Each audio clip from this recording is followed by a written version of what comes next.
Hello everyone and welcome back to Lucky Loaders 15, where I'll be giving you 3 selections for tomorrow's horse racing action.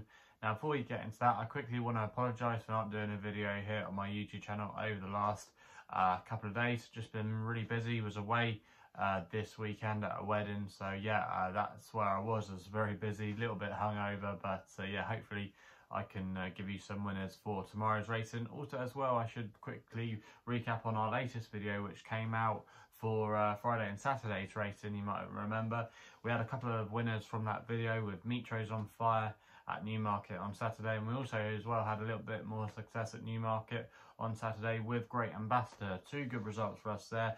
Mitro on fire was advertised at 5-1. He was really well supported, and Great Ambassador was solid in the market, went off 5-2 in the race, and yeah, was a good winner. So yeah, some good results from us there, and that continues our profit for the month. It's been a bit of an unstable month. We were a little bit up and down. We had a good start, then we went a little bit down the last week or so. Have been a little bit better, have been amongst the winners again, and fingers crossed we can do a little bit better for the rest of the week. And I should say as well that after Saturday I won't be doing any videos here on my YouTube channel for the rest of the month, because I will be going away on holiday for 10 days. So yeah, so there will be a little bit less activity here on my YouTube channel for the rest of August, but I will be covering all of the races at York this week, or I'll be going through them at least and giving you my best bets for York for the 4-day Ebor Festival. So yeah, plenty to get stuck into this week, and fingers crossed, like I say, we can get off to a good start tomorrow. So let's get into it then. 3 selections for tomorrow's racing, and we're going to be going to Wolverhampton for my first pick of the day, which is going to be my next best. We go to the last race there, the 4:15, with a horse called Lawmans Bliss for Oisin Murphy and Harry Dunlop. Now at the current time recording, this horse was available at 4-1, and I'm going to recommend a 1-point win bet here. Now Harry Dunlop seems to have been in pretty good form of late, and I think this horse has got a good chance in this race tomorrow. I think it's a slightly weaker race compared to what it ran in last time. Now last time we saw this horse actually ran at Ascot in a free-runner race, but it was quite a good free-runner race behind an improver of Sir Mark Prescott, who's now got black type under her belt. She went over to Germany to run in a listed race there, and she finished a close second. So the form has taken a boost to somewhat of an extent, and if you actually look at this race on paper, I think it's likely quite a weak contest, and Lawmans Bliss is still a bit unexposed, I think, reverting to the all-weather. Still think this horse could have plenty to offer. Got dropped a pound as well for the last run, down to a mark of 65, and also as well they're going to be unable in the blinkers tomorrow, which just might make this horse concentrate, which I think will be a massive positive. Also as well, it's got a good draw to work from towards the inside there. Still forward, don't always want to be drawn wide on a track like Wolverhampton, where they're always going on the turn. So yeah, I do think this horse has got a good chance tomorrow, and should be a little bit shorter in the betting. Does have to take on George Bowie's horse again, who was previously trained by Sir Michael Stout when they last clashed, but so there was barely anything in it that day.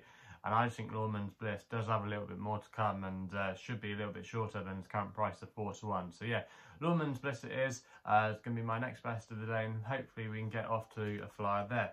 We then go to Leicester for the evening action in the 6:55, where I'm going with a horse here called Zuhair for Jim Crowley and Marcus Tricone in the colours of Shadwell Racing. Now this horse isn't going to be my most original ever selection. He's currently 6-4 at the current time recording. That price is available with Bet365 and Bet Victor. I'm going to recommend a 1-point on him here.